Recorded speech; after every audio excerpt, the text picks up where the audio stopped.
Il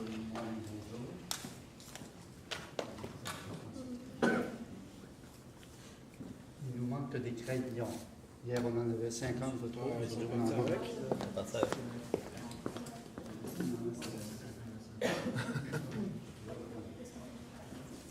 C'est le prêt personnel pour le retourner. C'est moi qui vais prendre la même chose. Non, il y a quelque chose. Point two, can you hear me? Pour m'entendre.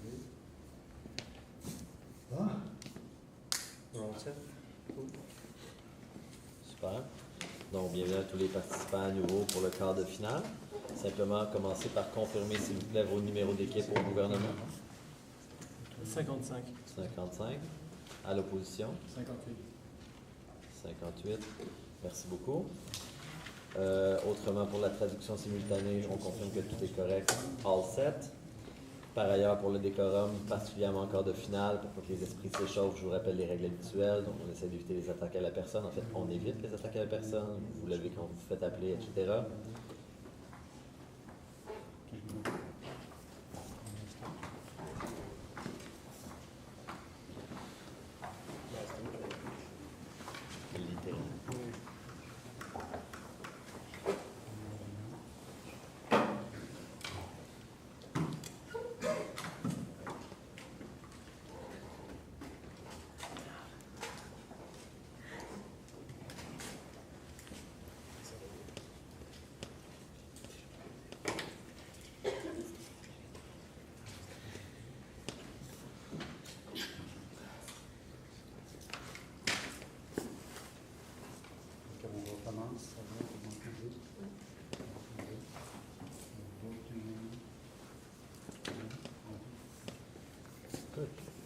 Donc, pour les règles, comme je disais, les règles de décorum, c'est des pratiques habituelles, particulièrement en quart de finale où on peut s'échauffer les esprits. Par ailleurs, mademoiselle, vous faire une démonstration de la façon dont le temps fonctionne aujourd'hui. Donc, pour le premier 30 secondes qui est protégé, donc à la fin de ces 30 secondes-là, vous allez entendre la clochette. Ensuite, je vous annonce le 4 minutes pour les plus longues périodes de discussion. Ensuite, le 3, le 2, le 1 et ensuite le 30 secondes. Je vais vous afficher les 10 dernières secondes avec un décompte avec mes doigts. Puis ensuite, vous avez le 15 secondes d'extension pour finir ce que vous avez à dire pour poursuivre selon ce que vous avez en vue là, avec les pénalités et tout. Pour avoir au courant de ce qui vient avec ça. Après le dernier 15 secondes, on fait la cloche une autre fois. Puis tous les dépassements de temps au-delà du 15 secondes de grâce, après le son de cloche, sont votre responsabilité pour les pénalités. OK? Question? Je rappelle la motion qu'il soit résolu que le gouvernement du Canada amende la loi sur les télécommunications afin de permettre aux fournisseurs d'accès à Internet de moduler les vitesses de débit en fonction du contenu ou de l'abonné. Si vous n'avez pas d'autres questions, j'invite maintenant le premier ministre à faire son discours d'ouverture de 5 minutes, dont les 30 premières et 30 dernières secondes sont protégées.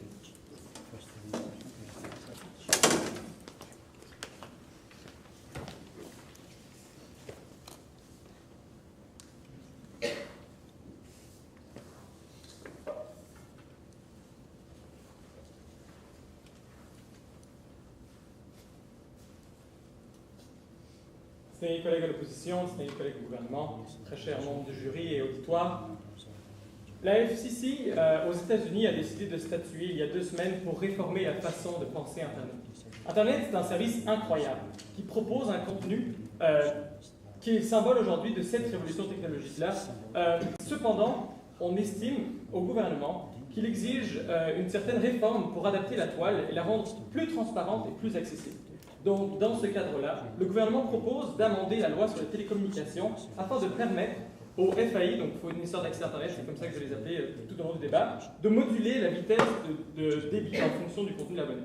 Donc, en bref, on décide d'abolir le principe de la neutralité du net. Donc, pas de différenciation. La neutralité du net qui implique pas de différenciation entre justement les bandes passantes, etc. Donc là, en l'abolissant, on fait ce genre de choses.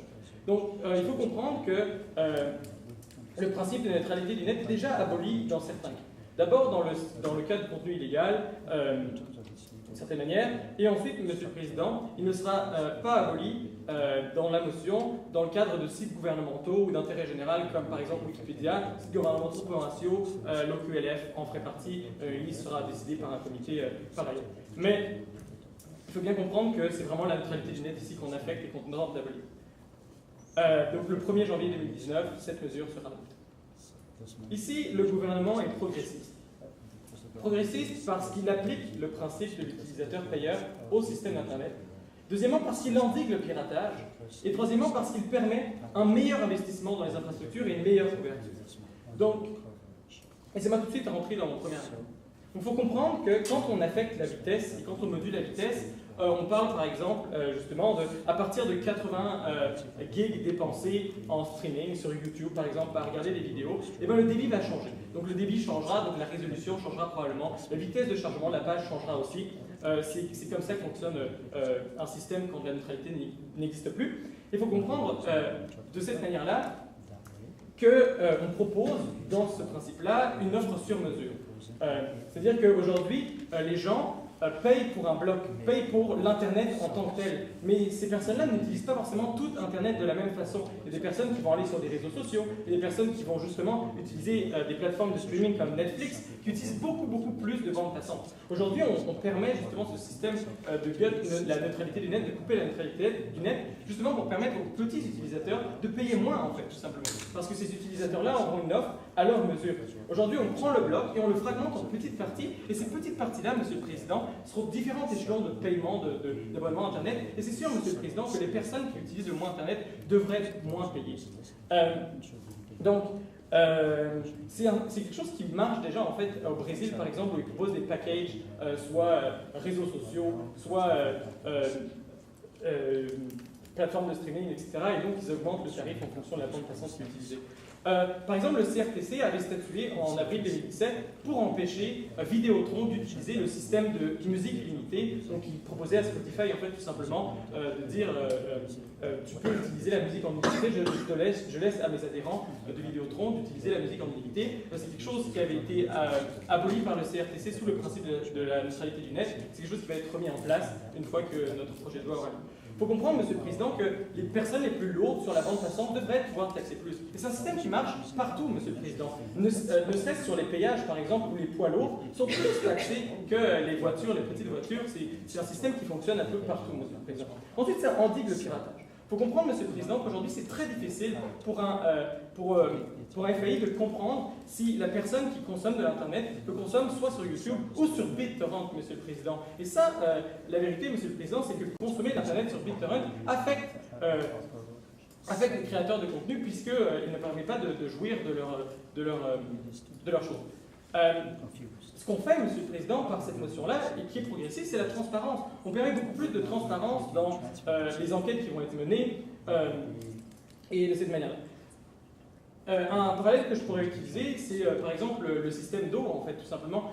Est-ce que l'eau, aujourd'hui, on sait si c'est pour remplir sa piscine, chose qui est par exemple interdite dans certains pays quand il fait très chaud l'été, ou si c'est pour tout simplement l'utiliser dans la vie de tous les jours. On pense qu'aujourd'hui, par exemple, les gens qui utiliseraient de l'eau pour remplir leur piscine devraient être pénalisés de la même manière que les gens qui utilisent beaucoup plus de débit pour téléchargement illégal. Ensuite, c'est l'investissement dans les infrastructures. Il faut comprendre que les FAI auront plus de moyens parce qu'il y aura des partenariats et des ententes, donc plus de revenus. Et il faut comprendre aussi qu'il y a des endroits où c'est juste pas rentable d'assumer un service Internet. Et donc, il faut des incentives, des incitatifs pour investir dans le service. On parle que le Canada est un immense pays, les besoins devraient être les mêmes à Toronto, Vancouver ou Inuvik. Et pour toutes ces raisons, Monsieur le Président, nous sommes fiers parce que nous sommes progressistes. Merci. Merci, Monsieur le Premier ministre. J'appelle maintenant le chef de l'opposition. Son discours de 5 minutes, dont les 30 premières et dernières secondes sont protégées.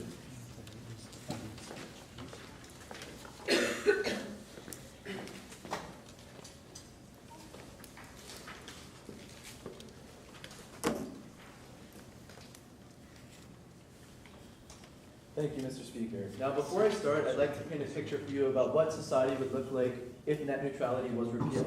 And thankfully, we could look to the United States as an example, because a few weeks ago, this very thing happened. What we saw were huge protests by consumers, companies, and government officials. It was almost universally hated and people were really upset about it. Moreover, internet service providers are already creating packages wherein people will have to pay more to get faster access to websites that every single person uses, like Facebook, Google, YouTube, and various different packages are being created. We see this and we think the United States is headed in the wrong direction, but Canada doesn't have to. We think that we have an opportunity to make the right decision, unlike the United States. With this in mind, on side opposition, we stand on 4 core pillars. The first being that every single Canadian should have the same right and opportunity for self-actualization. The second, we believe in creating a level and equitable playing field where every single company, no matter how big or small they are, can prosper. Third, we believe in supporting our next generation of innovators. And finally, we want to create a better future for everyone around the world. With this in mind, I'm proud to bring forth our first 2 arguments on side opposition, those being how repealing net neutrality infringes on the rights of consumers, and secondly, how it's going to place smaller internet content providers at a large disadvantage. My colleagues will then talk about how repealing net neutrality harms innovation, and finally, how it is fundamentally un-Canadian. Now let's start with my 2 constructive arguments. Just to explain a little more in depth about how net neutrality works and how the repeal would play out. Basically, without net neutrality, you have to pay your internet service provider to be able to access different websites at different speeds. So if I can't afford to pay a very high monthly internet bill, then I would just get really slow speeds if I wanted to access Google, YouTube, or any of these websites. What this means is that people who are of lower socioeconomic status will be able to access the internet at a much lower speed, and they will have much more restricted access. We think that this creates dual classes of citizens, which is why net neutrality is so bad. What we're doing is basically discriminating people based on income, how much they're able to pay, and based off of that, we're telling them you can access the internet at this speed.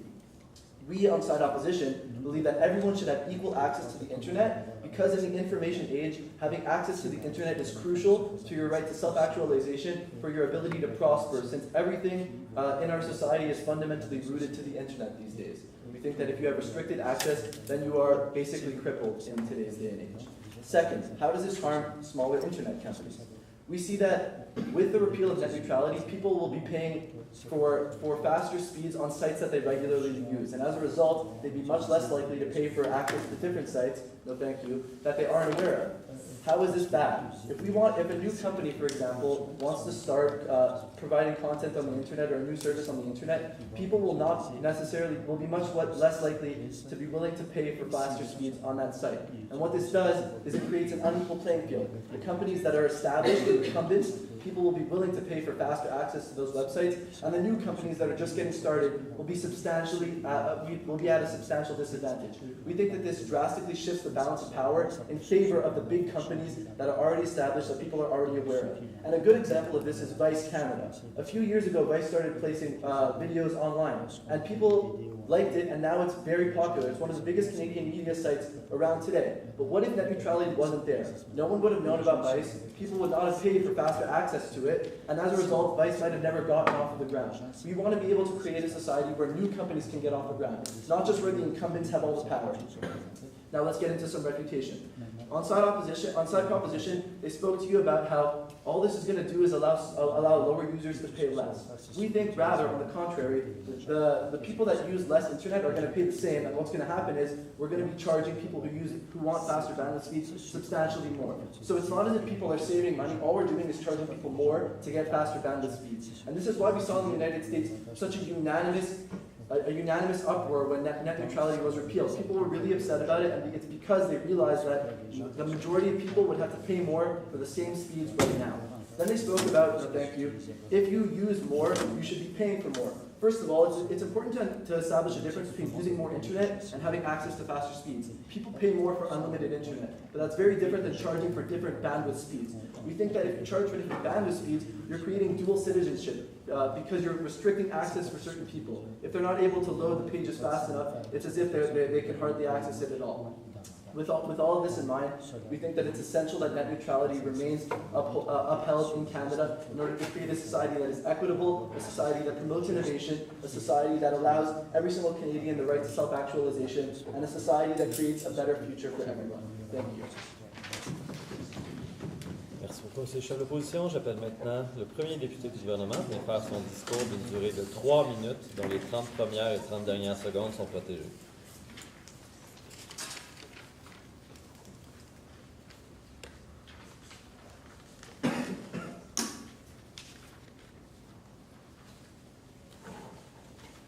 Président, distingués collègues au gouvernement, distingués collègues à l'opposition, j'aimerais commencer mon tour de parole par une période de réfutation des arguments qui ont été présentés du côté de l'opposition, puis par une période de reconstruction des arguments proposés par le Premier ministre. Premièrement, du côté de l'opposition, on nous dit que les Canadiens, on nuit à certains Canadiens. On réduit la qualité de l'offre qui va être offerte du service Internet. Nous, on se demande en fait comment est-ce qu'on peut réduire la qualité de l'offre puisqu'on l'adapte. On aide les compagnies à mieux savoir. Le consommateur peut en fait choisir son package selon ses goûts. Donc, l'offre va être mieux adaptée. S'il n'a pas envie de payer plus cher pour une vitesse qui n'est pas nécessaire, car lui, il regarde juste les réseaux sociaux, qui ne nécessitent pas une grande vitesse, dois-je le rappeler, il va pouvoir le faire. Donc ici, on a une meilleure répartition de si on veut, comme on l'a dit dans l'argument présenté, l'utilisateur payeur, si on veut une vitesse plus rapide, on va pouvoir se le permettre. C'est selon nos goûts, selon nos choix. Et donc, non, on ne vient pas à l'encontre des moins nantis. On ne vient pas dans le désintérêt des moins nantis ici. On dit aussi qu'on parle des petites compagnies Internet, des sites. Je vous rappelle qu'ici, on vous a parlé de package de type, je ne prendrai pas votre question, de type de service, et donc streaming, réseaux sociaux, pas des sites Internet en particulier. Donc, un nouveau site Internet ne sera pas désavantagé car la vitesse est moins adaptée. Je vous rappelle, on parle de package de niveau de vitesse nécessaire pour accéder à ce type de site. On nous a aussi donné Vice comme exemple. Je ne vois pas à quoi il y aurait moins d'intérêt pour Vice à cause qu'il faut payer pour la différence de la vitesse. Il n'y a aucun lien ici, M. le Président.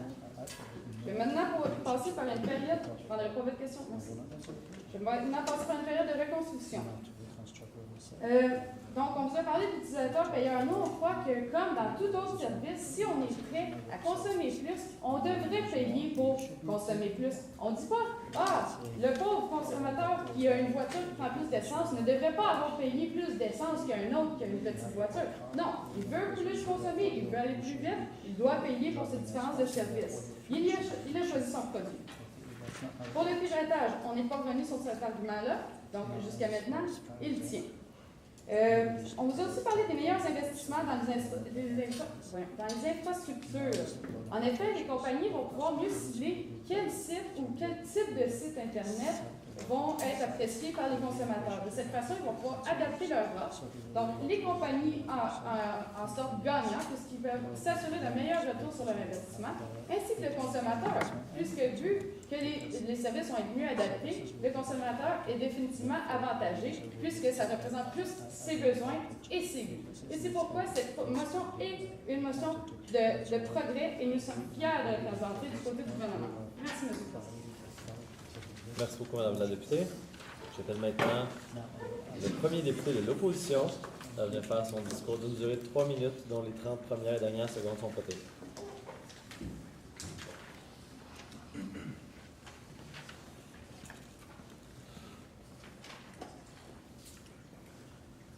Monsieur le Président, du côté de l'opposition, nous prônons l'innovation. Nous croyons fermement que les petites entreprises sont une part importante de notre société, de l'innovation qui pourra par la suite être engendrée par ces petites compagnies.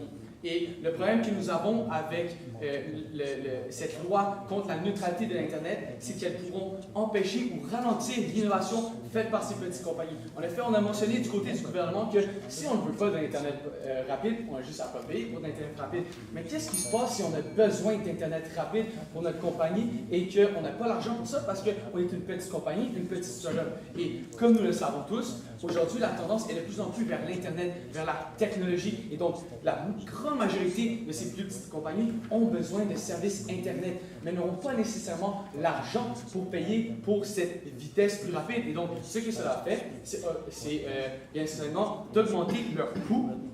Et donc, ça leur met des freins à leur innovation. Ils auront donc beaucoup plus de difficultés à innover, à devenir par suite de grandes compagnies.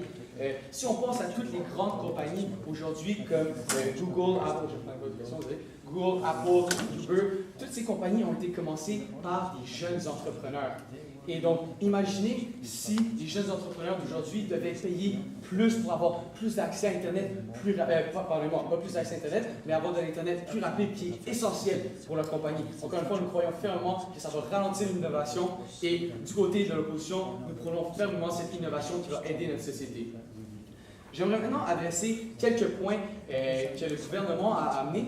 Ils ont parlé qu'ils sont progressistes avec cette loi, mais j'aimerais savoir dans quel monde est-ce que si en ce moment la tendance est vers l'Internet, c'est progressiste de ralentir l'Internet pour certaines personnes. Ils ont d'ailleurs parlé de l'utilisateur payeur en donnant l'exemple de ce n'est pas tout le monde qui devrait payer pour le même nombre de gaz selon dépendant de sa voiture, mais ici n'est pas la question. Ici, la question est que si on prend l'exemple des voitures, c'est comme si on faisait conduire certaines personnes plus lentement parce qu'ils ne payaient pas assez. En ce moment, on paye pour avoir accès à Internet, on paye pour le gaz, mais on ne paye pas pour la vitesse de l'Internet, on ne paye pas pour la vitesse de sa voiture. Et d'ailleurs, ce principe d'utilisateur payeur est selon nous pas important dans ce débat, car nous croyons que l'Internet est rendu un bien essentiel à notre société. De plus en plus de personnes en ont besoin et c'est de plus en plus prominent dans notre société et nous croyons donc que ce principe d'utilisateur-payeur n'est pas pertinent. Si on regarde par exemple au Canada les services de santé et d'éducation, on n'utilise pas le principe d'utilisateur-payeur car nous croyons vraiment que ce sont des services qui devraient être offerts à tout le monde et à l'opposition, nous pensons que l'Internet à haute vitesse doit être également offert à tout le monde. Merci beaucoup. Merci beaucoup, M. le député. J'appelle maintenant le second député du gouvernement, vient faire son discours de 4 minutes, dont les 30 premières et 30 dernières secondes sont protégées.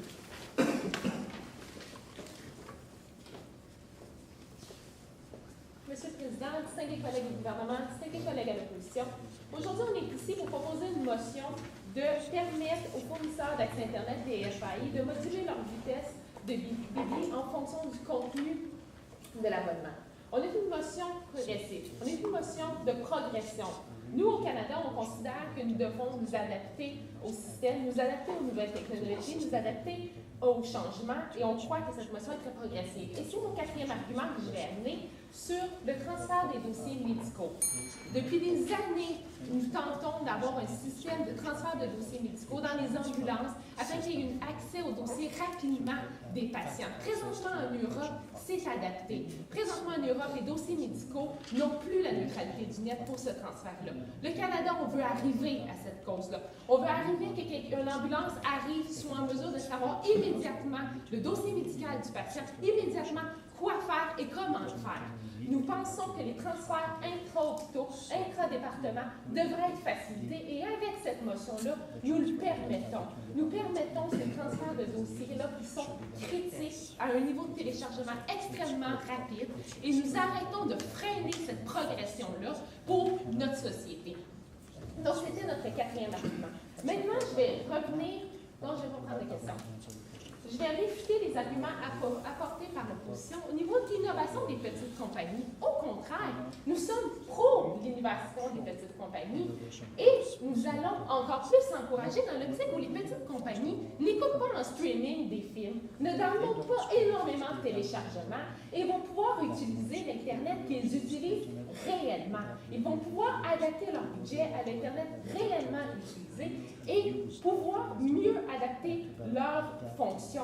Il n'y aura pas moins d'Internet pour les petites compagnies. Au contraire, on va arrêter de les forcer à prendre un forfait démesuré, un forfait beaucoup plus important que leurs besoins et de leur nuire. Donc, notre motion est progressive pour les petites compagnies et avance vers l'innovation des petites compagnies. On nous parle, le chef de l'opposition parle d'une société juste et d'un meilleur avenir. Oui, nous allons être une société juste et d'un meilleur avenir, car nous allons adapter cela aux utilisateurs. On parle de la consommation d'essence. En effet, si quelqu'un consomme plus d'essence, il va payer plus cher. S'il consomme un auto qui consomme plus d'essence, un modèle de type sport, un modèle de type VUS, il va payer plus cher pour l'utilisation. C'est l'utilisateur payant. C'est la base de la société capitaliste. Nous sommes dans une société capitaliste. Nous allons vers une utilisation, vers l'utilisateur payeur. Nous croyons que c'est complètement normal de s'adapter et de progresser dans la situation actuelle. Je vais reconstruire les arguments amenés par mon premier ministre au niveau du meilleur investissement dans les infrastructures. Les compagnies vont savoir quelle donner et plus consommer, où nous allons avoir besoin d'investir. Nous allons investir, les compagnies vont être en mesure d'investir, de cibler mieux les besoins des consommateurs, de cibler mieux l'offre à offrir. Et encore là, nous répondons à l'argument de l'opposition, les petites entreprises vont en bénéficier d'une manière très importante. Donc, l'investissement dans les infrastructures va être majeur face à notre motion. Les dossiers médicaux vont pouvoir en bénéficier. Nous avons une motion qui est progressive, une motion qui est adaptée aux changements actuels. C'est l'utilisateur payeur pour la consommation d'eau, pour la consommation d'électricité. C'est déjà adapté dans notre société. Nous faisons juste mettre à niveau l'utilisation d'Internet. Nous n'allons pas limiter l'utilisation d'Internet, on parle de l'adapter à la situation actuelle.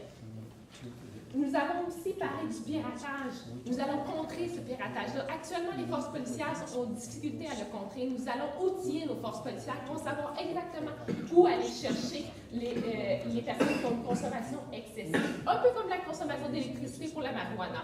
Donc, nous sommes fiers de proposer cette motion qui est une motion progressive. Merci, M. le Président. Merci beaucoup, Mme la députée. J'invite maintenant le second député d'opposition à faire son discours de 4 minutes, dont les 30 premières et 30 dernières secondes sont prêtes.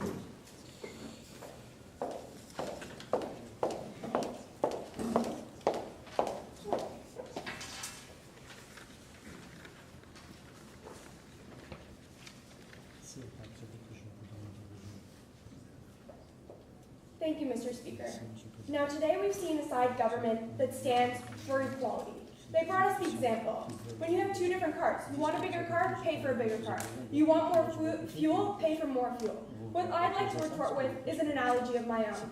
It's not like having two different cars. It's not like paying for more fuel. What it's like is like having two different speed limits on a highway and having me have to pay more than someone else having to pay less, even though we're trying to get to the same destination. Ultimately, we see that side opposition stands for the more valuable principle. We stand for equity. We want everyone to have the same level playing field. We also stand for self-actualization, innovation, and global good, and that's my fourth and final argument I'll be bringing on for side opposition. So ultimately we see that passing this bill is fundamentally un-Canadian.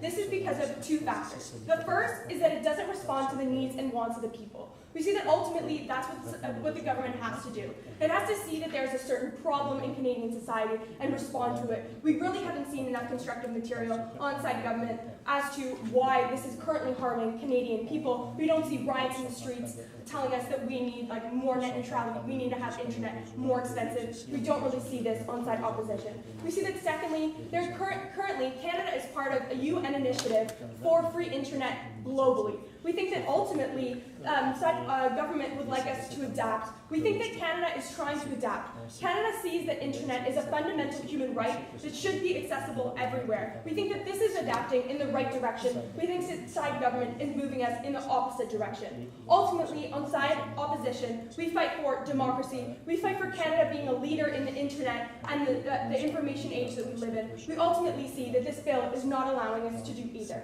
So now I'm going to go on to refute everything that's come out of side government, including the very first sentence. First, they talked about more transparency. We see that currently there is no issue about transparency. We see that secondly, transparency is actually limited in this case because people don't have access to all types of news, all types of content coming around from around the world. We see that they actually have limited access. This creates less transparency. They also told us that government sites won't be affected. Now, why do I want to bring this up? It's the fact that because they instituted in their definition that government sites aren't going to be affected is because they deem that government sites are essential to the Canadian people. What we see is there are a lot of other sites that are also essential for the Canadian people. We see that sites like Wikipedia and other sites like YouTube that allow people to get access to health, education. We think that things like medical news, you can get tons of these different types of information that aren't on government sites. We think these are just as essential as government sites, and we ultimately see that those should be accessible as well. They also told us about pirating. They never told us how pirating is going to be stopped in this way. They also told us about coverage and how people should pay more if you want to use more. We ultimately see that this is wrong in two ways. The first is that under the status quo, you want to use more, you can pay more for unlimited access. And then if you want to use less, you can pay for gigabytes.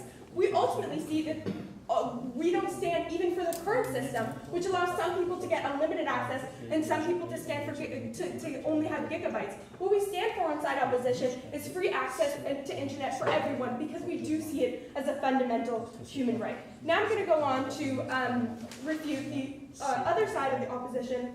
The last speaker brought us the only new constructive material. She talked about medical files faster. This is ultimately a false dichotomy, Mr. Speaker.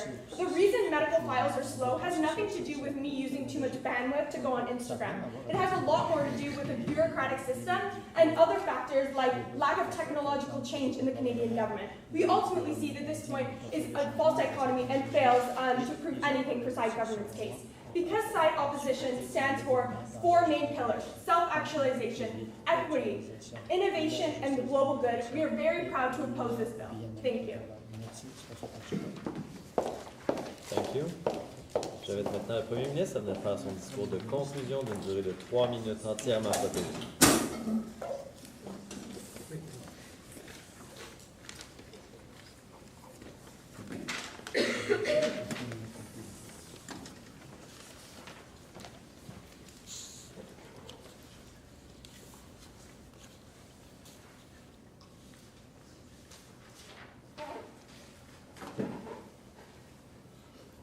Merci, Monsieur le Président. C'est les collègues de l'opposition, c'est les collègues du gouvernement. Je pense que déjà, il y a une grosse mécompréhension du débat ici par du côté de l'opposition. D'abord, Monsieur le Président, vous dites qu'il y a une énorme injustice qui existera entre les gens les plus pauvres et les gens les plus riches qui vont payer Internet. Mais cette injustice-là existe déjà, Monsieur le Président. Ça s'appelle les données, data. Tout simplement parce que aujourd'hui, si tu veux juste 60 gigs, tu payeras 60 gigs. Si tu veux les limiter, tu payeras les limités. Donc cette discrimination-là existe déjà d'une certaine manière. Ensuite, Monsieur le Président, on est très loin aujourd'hui d'un système similaire aux États-Unis, surtout parce qu'il y a une certaine concurrence entre les différents FAI, chose qu'il n'y a pas dans certains États aux États-Unis. Et c'est là où ça pose un gros problème. Et c'est pour ça, essentiellement, que les gens sont très mécontents de ce système-là, parce que Verizon a des monopoles dans certains États, notamment la Géorgie. Ok. Ensuite, Monsieur le Président, on a parlé dans nos modalités d'intérêt général, de sites qui présentaient une certaine forme d'intérêt général, comme Wikipédia. Et j'ai cité Wikipédia, justement pour prouver le point qu'il y a certaines... on continue de croire que Internet est un super outil pour se former, pour apprendre des choses de manière générale. C'est des choses qu'on a déjà balisées dans nos modalités. Il faudrait que l'opposition nous écoute sur ce point. Je vais maintenant cristalliser sur 3 points. L'accessibilité, l'innovation et la couverture, Monsieur le Président. L'accessibilité. Je vous ai déjà montré que la discrimination existe déjà parce qu'il y avait les données, mais Monsieur le Président, la vérité c'est que on peut justement, les FAI vont pouvoir affecter cette accessibilité en rendant justement Internet plus accessible. Parce qu'aujourd'hui, Internet commence, le package, le bloc, commence à $40, Monsieur le Président. Imaginez aujourd'hui que dans le système où la neutralité du net est abolie, les packages pourront commencer à $2, Monsieur le Président. Est-ce qu'il n'y a pas justement un équilibre à faire, $40 versus $2? Aujourd'hui, Monsieur le Président, je pense qu'on pourrait avoir accès à Internet beaucoup plus facilement et à beaucoup moindre prix que dans le statu quo. Ok. Ensuite, on a parlé d'innovation, Monsieur le Président. Là, déjà, on n'a encore pas écouté le gouvernement parce qu'on a dit, Monsieur le Président, que, par exemple, Vice Canada signifiera probablement package site pour jeunes adolescents. Comme, Monsieur le Président, les câbles distributeurs proposent chaîne pour enfants. Il y a une nouvelle chaîne qui se crée, elle va rentrer dans ce package-là, Monsieur le Président. Donc, c'est exactement le même principe à ce niveau-là. Donc on n'a aucune façon de croire qu'aujourd'hui l'innovation des petits sites ne pourra pas évoluer dans le futur. Donc ce point, Monsieur le Président, de l'opposition tombe. Ensuite, on va parler de couverture. Puis là, je pense qu'on n'a jamais eu de réel point d'impact en fait, sur cet argument-là, Monsieur le Président, puisqu'on vous a dit justement que les FAI allaient devenir minimalement, allaient développer plus de revenus, et donc ces revenus, Monsieur le Président, allaient leur permettre de continuer à entretenir certains endroits, Monsieur le Président, où Internet n'est juste pas rentable à faire, Monsieur le Président. Là, on parle de services d'intérêt général, on parle de couverture, on parle de droit fondamental d'avoir Internet à Inuvik, d'avoir Internet à Saskatoon, Monsieur le Président, de la même vitesse qu'en Ontario. Et c'est dans notre notion, Monsieur le Président, que la couverture sera la plus privilégiée, puisqu'on donne un incitatif aux entreprises de le faire, Monsieur le Président, tout simplement. Donc, pour toutes ces raisons, nous sommes fiers de proposer la motion parce qu'elle est progressiste. Merci beaucoup. Merci beaucoup, Monsieur le Premier ministre. Je permets maintenant le chef de l'opposition pour son discours de clôture de 3 minutes entièrement protégé.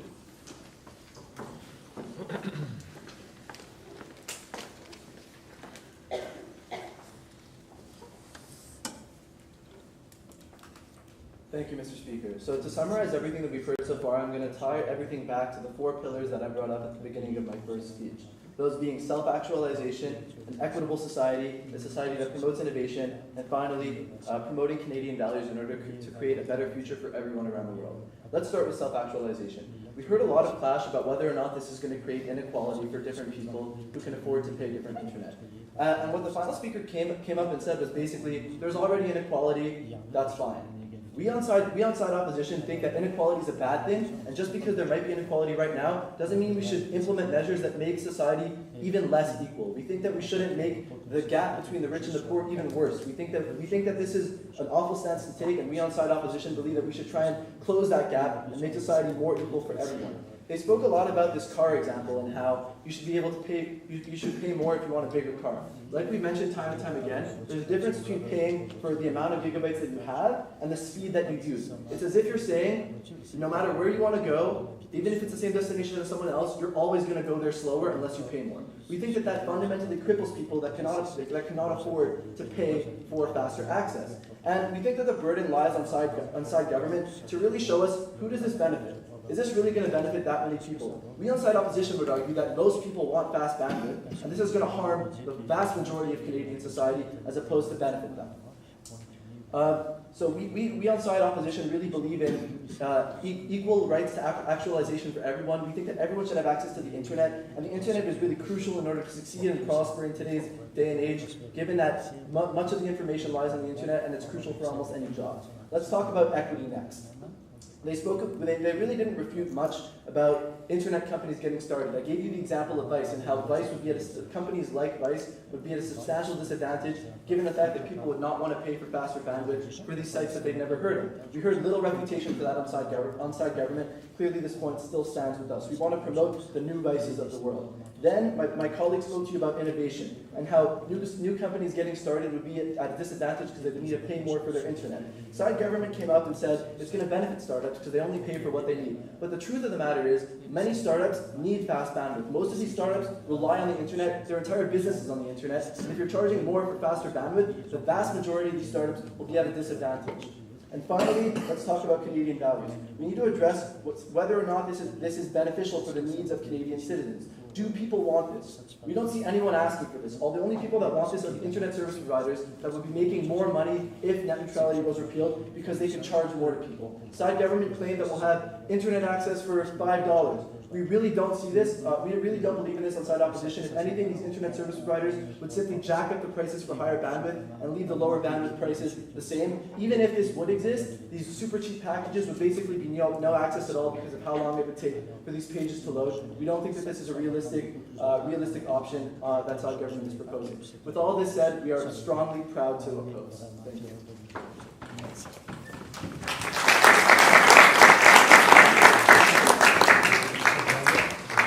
Veuillez quitter la salle le plus vite possible. Merci.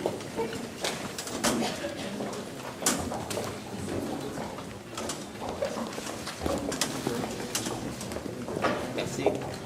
Merci. Good job. Good job. Merci. Merci. Good job.